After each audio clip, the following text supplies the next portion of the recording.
الله وحده والصلاة والسلام على من لا نبي بعده أما بعد فأعوذ بالله من الشيطان الرجيم بسم الله الرحمن الرحيم قال الله تبارك وتعالى يا أيها الذين آمنوا عليكم أنفسكم لا يضركم من ضل إذا اهتديتم إلى الله مرجعكم جميعا فَيُنَبِّئُكُم بِمَا كُنتُمْ تَعْمَلُونَ یا ایھا الذین اے وہ لوگو آمنو جو ایمان لائے ہو علیکم انفسکم تم پر اپنی جان کا بچاؤ لازم ہے لا یضرکم نہیں تم کو نقصان پہنچائے گا من وہ شخص ضل جو گمراہ ہے اذ ہدیتم جبکہ تم ہدایت پا چکے ہو الی اللہ مرجعکم پھر اللہ رب العالمین کی طرف لوٹنا ہے تم کو جمیعاً سب کے سب کو فینبئکم اور پھر رب تعالیٰ تم کو خبر دے گا بما اس چیز کی یا ان کاموں کی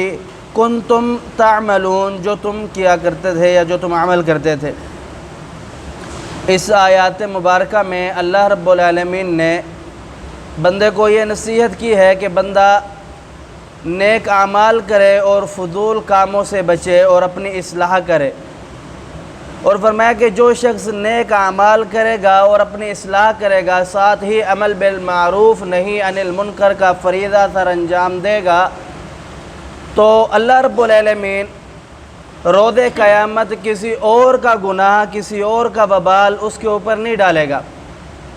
کیونکہ قیامت کے دن ہر شخص کو اسی کا بدلہ ملے گا جو اس نے کیا ہے، کسی دوسرے کا گناہ یا کسی دوسرے کا وبال کسی اور پر نہیں ڈالا جائے گا۔ جناب قیس فرماتے ہیں کہ جناب ابوبکر صدیق رضی اللہ تعالی عنہ آئے اور خطبے کے لیے کھڑے ہوئے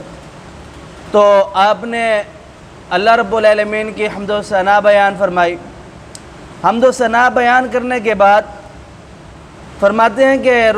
جناب ابوبکر صدیق رضی اللہ تعالیٰ عنہ نے اس آیات مبارکہ کی تلاوت کی یا ایھا الذین آمنوا علیکم انفسکم لا یضرکم من ضل اذا اہتدیتم الی اللہ مرجعکم جمیعا، کہ تم یہ آیات پڑھتے ہو اور پھر فرمایا کہ تم لوگ اس آیات مبارکہ سے غلط استدلال کرتے ہو۔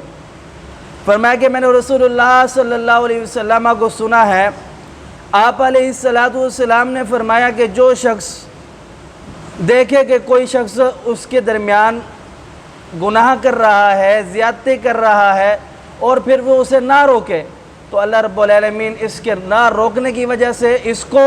اور جو گناہ کر رہا ہے اس گناہ کی وجہ سے اس کو دونوں کو اپنے عذاب کی گرفت میں لے لے گا۔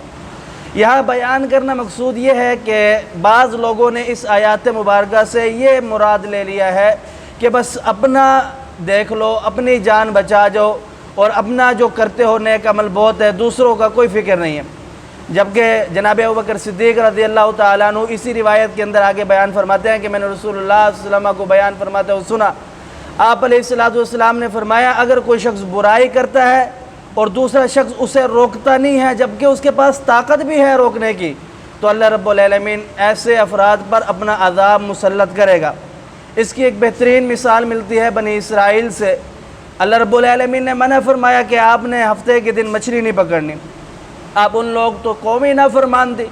اس نے تو یہ سوچا ہوا تھا کہ ہر جگہ پر اللہ اور اس کے رسول کی مخالفت ہی کرنی ہے، اب اس نے ہیلا بہانہ تلاش کرنا تھا کس طرح مخالفت کرے، تو اس نے جب ہفتے کے دن مچھلیاں زیادہ ہوتی تھی دریا سمندر میں انہوں نے ساتھ میں کھڈے وڈے کھود دیے، بھئی ہفتے کے دن جو مچھلی آتی ہے ہم اس کے اندر نکال لیا کریں گے باقی دنوں میں ہم پکڑا کریں گے، اور باقی دنوں میں مچھلی کم ہوتی تھی، ان کو یہ سمجھ نہیں آئی کہ یہ اللہ رب العالمین کی طرف سے آزمائش ہے۔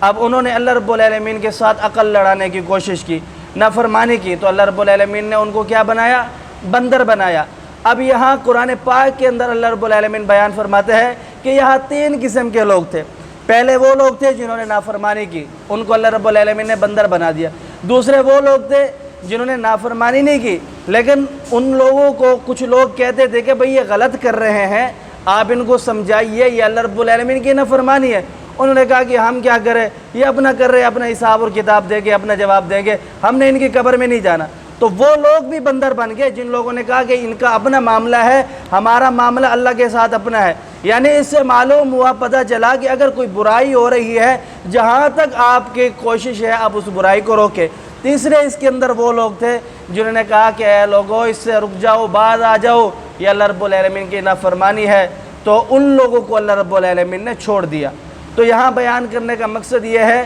کہ کچھ لوگوں نے اس آیات مبارکہ سے اس چیز کا استدلال کر لیا ہے کہ بھئی جناب اپنی جان بچاؤ، اپنے نیک عمل کرو، اپنے گھر کو دیکھو، دوسروں کی فکر نہ کرو، دوسروں کو کوئی مسئلہ نہیں ہے، جبکہ اللہ رب العالمین فرماتا ہے کہ نہیں، امر بالمعروف نہی عن المنکر کا جو فریضہ ہے یہ ہر انسان پر ضروری اور واجب ہے۔ اللہ سمجھنے عمل کی توفیق دے۔ اقول قولی ھذا استغفر اللہ لی و لکم ولسائر المسلمین۔